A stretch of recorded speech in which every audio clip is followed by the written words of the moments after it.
नमस्कार, मैं हूं आपके साथ मयंक। तो क्या ईरान ने ट्रंप को कर दिया चारों खाने चित? आखिर क्यों ट्रंप बुरी तरह से बैकफुट पर आ गए? ये क्यों कहा जा रहा है? सोशल मीडिया में ऐसी चर्चाएं क्यों छिड़ी हुई हैं?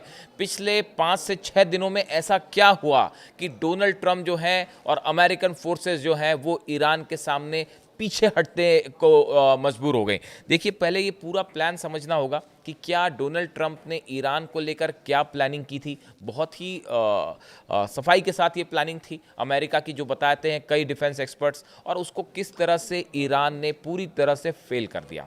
देखिए, आप पिछले 7-8 या करीब 10 दिन का पूरा घटनाक्रम समझें, खासकर वेनेजुएला पर जो हमला हुआ उसके बाद। देखिए, बड़े सारे एक्सपर्ट्स ये बताते हैं और ईरान की तरफ से भी ये कहा गया।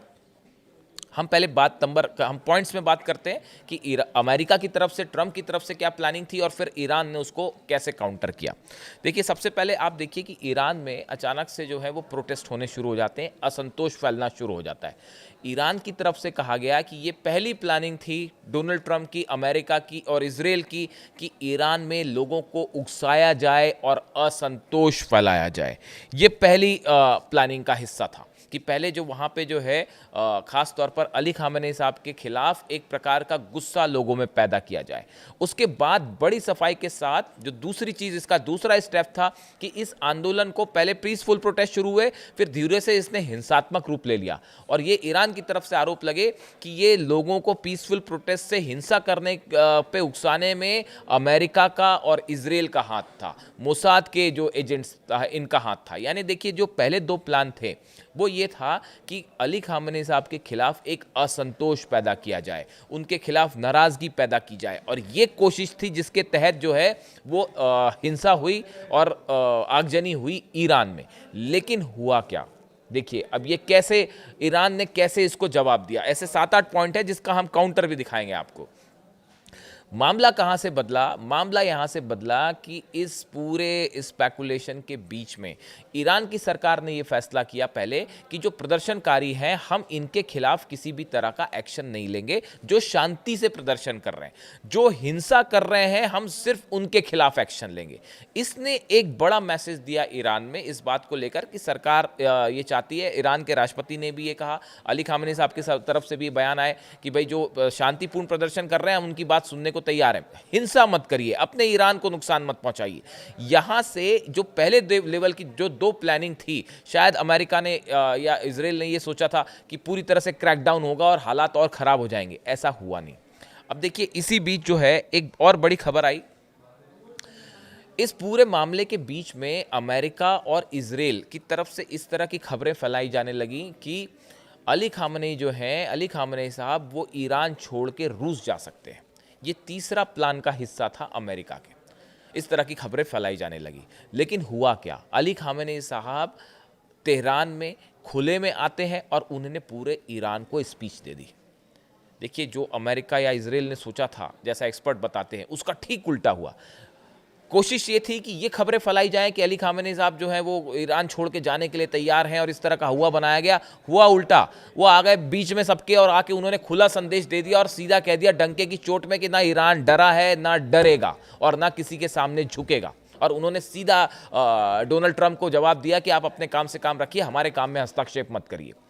ये वो स्पीच थी जहां से ईरान का पूरा प्लान पलटना शुरू हो गया। ईरान की जनता जो है वो अली खामेनी साहब के साथ और ईरान की सरकार के साथ आके खड़ी हो गई और बड़े लेवल पर जो है वो सड़कों पर लोग आ गए खामेनी साहब के साथ, ईरान की सरकार के साथ।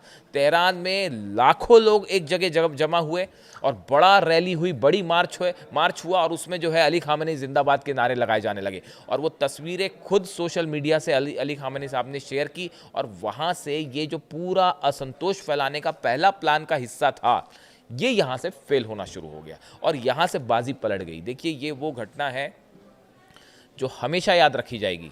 12 दिन की जंग के बीच में अली खामेनी साहब का एक मॉस्क में आके नमाज पढ़ना, वो एक घटना थी जिसने 12 दिन की जंग की सूरत पलट दी थी। और हमेशा ये बात याद रखी जाएगी कि जब ये बातें हो रही थी, ये खबरें फैलाई जाने लगी थी कि ईरान जो है अब वो ख़त्म हो जाएगा और अली खामेनी साहब छोड़ के चले जाएंगे।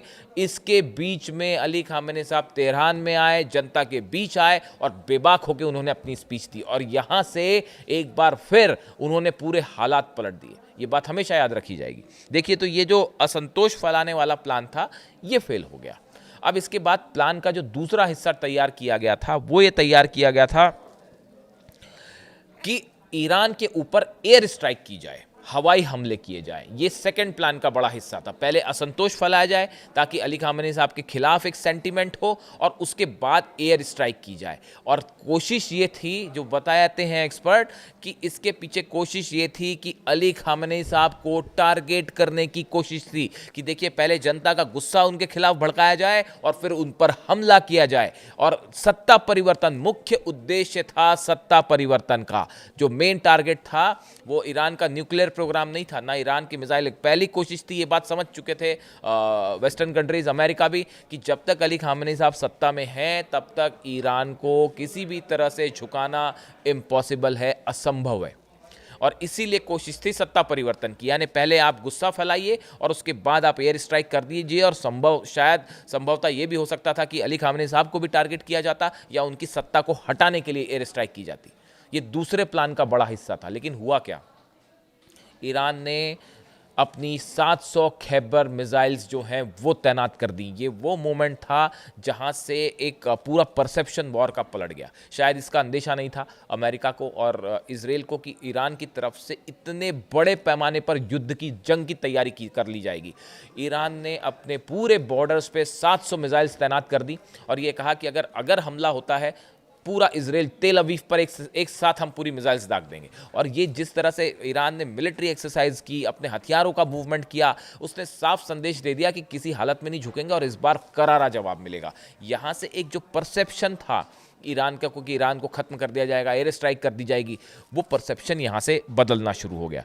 इसके बाद आप देखिए, तीसरा बड़ा प्लान जो पूरी तरह से फेल हुआ बताया जा रहा है। आपने देखा ही होगा सब तरफ कि अमेरिका की तरफ से जितने अरब देश हैं, सबको कहा गया कि आप ईरान के खिलाफ हमले में शामिल होइए। सऊदी से कहा गया, कतर से कहा गया, इराक से कहा गया, यूएई से कहा गया, बहरीन से कहा गया, जॉर्डन से कहा गया। और सब के सब देशों ने अमेरिका को सलाह दी, ईरान पर हमला मत करिएगा। यहाँ तक कि अपने फाइटर जेट्स देने से भी मना कर दिया। उन्होंने कहा कि आप ठीक है, एयरबेस है, आप करिए हमला, लेकिन हम अपना एयर स्पेस नहीं देंगे और ना ही हम हथियार देंगे।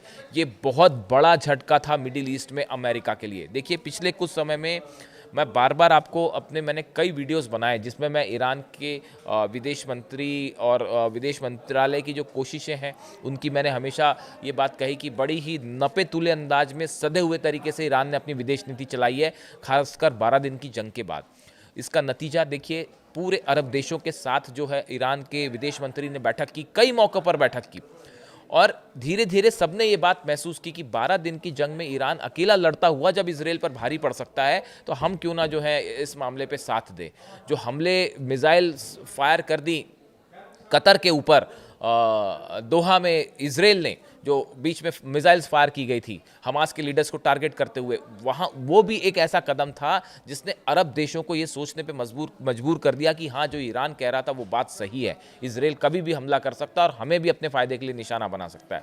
उसका नतीजा ये हुआ कि बड़े पैमाने पर अरब कंट्रीज़ ने इस बार ईरान पर हमला करने से मना किया अमेरिका को। ये एक बड़ी जीत रही ईरान की विदेश नीति की। ये चौथा मौका था जहाँ से प्लान बदल गया, ट्रंप की प्लानिंग धराशायी हो गई। देखिए, इसके बाद जो है, जिसे कहते हैं कि एक जिसकी किसी ने कल्पना नहीं की थी, पांचवा जो प्लान था हिस्से का कि अमेरिकन जेट्स टेक ऑफ करेंगे अरेबियन बेस से, सऊदी से, यूएई से, कतर से, इराक से, कुवैत से, यहाँ से बहरीन से, यहाँ से फ्लाई करेंगे अमेरिकन प्लेन्स जो कि हमला करेंगे और इजरायली जेट्स जो हैं इजराइल से टेक ऑफ करेंगे, ईरान पर हमला करेंगे। लेकिन एंड टाइम पर बेंजामिन नेतन्याहू ने खुद डोनाल्ड ट्रंप को मना किया कि अभी हम पूरी तरह से तैयार नहीं हैं, आप हमला मत करिए। यानी वो 12 दिन की मिसाइलों का ऐसा खौफ कि साहब हमला करने के लिए भी नेतन्याहू ने मना किया। ये खबरें अब सब तरफ हैं। नेतन्याहू ने बताया कि अभी हम जो है हमारा मिसाइल डिफेंस सिस्टम पूरी तरह तैयार नहीं है। तो तैयार कैसे हुआ हो, तो पिछली बारी जो है ध्वस्त कर दिया ईरान ने। तो अब ऐसी सिचुएशन में नेतन्याहू की तरफ से भी कहा गया कि अभी स्ट्राइक मत कीजिए, इंतज़ार कीजिए। ये छठा बड़ा झटका था डोनाल्ड ट्रंप को, जो ईरान भारी पड़ गया अमेरिका पर। देखिए, इसके अलावा भी 2-3 चीज़ें ऐसी हुई हैं जो जिसने अमेरिकी प्लान को फेल कर दिया। जिस तरह से अमेरिका ने वेनेजुएला पर हमला किया, उससे रूस और चीन बुरी तरह से नाराज हुए और ईरान के साथ मजबूती से आके खड़े हो गए। यहाँ तक कि चाइना ने तो अपने जेट्स भी भेज दिए हथियारों के साथ तेहरान। वो खबर आपने देखी होगी, मैंने भी वीडियो बनाया, आप सब तरफ वो खबरें हैं और उसके तस्वीरें भी सामने आई कि चीन के 2 प्लेन्स जो हैं वो तेहरान में लैंड किए। अब देखिए, हुआ ये कि रूस और चीन ने बड़ा एग्रेसिव एक अप्रोच लिया और ईरान की मदद का बड़ा फैसला कर लिया। ये 7वां बड़ा झटका रहा डोनाल्ड ट्रंप को ईरान के मामले में। इसके अलावा नॉर्थ कोरिया को तो एक अलग ही रुख समझ में आया। 8वां जो बड़ा मामला था, नॉर्थ कोरिया ने सीधा मिसाइल्स फायर करने की धमकी दे दी और उन्होंने कहा कि ईरान पर हमले का मतलब है जंग का ऐलान होगा और हम न्यूक्लियर हमला करने से भी नहीं चूकेंगे।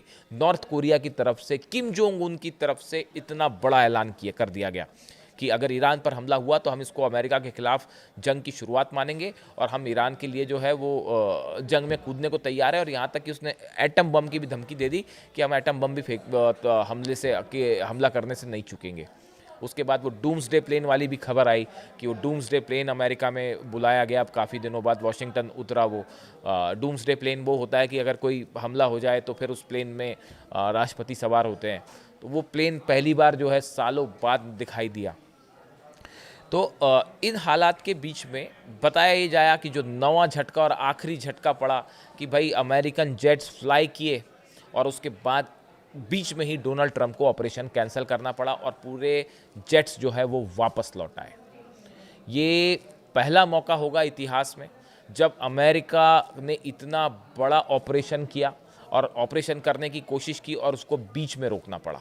देखिए, आप देखें अमेरिका की तरफ से जब भी एयर स्ट्राइक्स हुई तो ऐसा कभी होता है कि बहुत ही कम मौके पर हुआ होगा, शायद, मैं तो नहीं जान रहा, जिसमें अमेरिका ने अपने वॉर प्लेन्स भेजे हैं स्ट्राइक करने के लिए और बीच में उनको लौटा के वापस बुला लिया गया। सिर्फ इस वजह से इस बार ऐसा हुआ कि कहीं ईरान ने रिटेलिएट किया और पूरे अरेबियन बेसिस जो हैं अगर वो उस पर हमला कर दिए 8 बेसिस पर, तो कैसे रोका जाएगा ईरान को। यानी ईरान की मिसाइल्स का इतना ज़बरदस्त खौफ कि हमले का प्लान तक अमेरिका को रोकना पड़ा। यानी ये 7-8 मुद्दे थे जिसको लेकर डोनाल्ड ट्रंप का जो प्लान था ईरान को लेकर, अली खामेनी साहब को हटाने को लेकर, वो पूरी तरह से चारों खाने चित हो गया। और इसीलिए कहा जा रहा है कि ईरान ने ट्रंप को चारों खाने चित कर दिया।